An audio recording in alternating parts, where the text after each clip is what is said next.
বাচ্চাদের ঝগড়া বড়দের কানে গেল।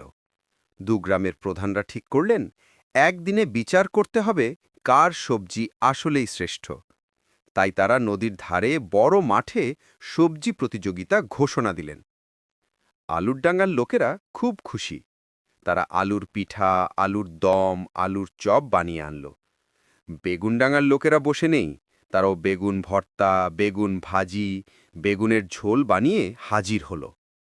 প্রথমে বিচারক হিসেবে দুই গ্রামের মাঝখানে থাকা নিরপেক্ষ বুড়ো মানুষ, নাম হাসান কাকা। তিনি দাড়ি চুলকে বললেন, আচ্ছা দেখি কার রান্না কেমন। তিনি একবার আলুর দম খেলেন, মজা পেলেন। তারপর বেগুন ভর্তা খেয়ে বললেন, আহা, দারুণ!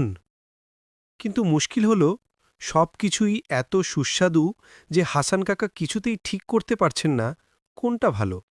ঠিক তখন মাঠে এক দঙ্গল ছাগল ঢুকে পড়ল। ছাগলরা একদিকে আলুর চপ খেয়ে ফেলছে, অন্যদিকে বেগুন ভাজি। গ্রামের লোকেরা ছাগল তাড়াতে গিয়ে অস্থির।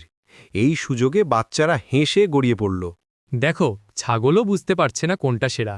শেষমেশ হাসান কাকা সবাইকে শান্ত করে বললেন, বোকা হইও না, আলু আর বেগুন দুটোই দরকারি। শুধু আলু খেলে মানুষ একঘেয়ে হবে, শুধু বেগুন খেলেও চলবে না। আসল মজা হলে একসাথে রান্না করা। তারপর তিনি প্রস্তাব দিলেন, চল আলু বেগুন একসাথে ঝোল করি। গ্রামের সবাই মিলে রান্না করল আলু বেগুনের ঝোল। সেই খাবার এত সুস্বাদু হল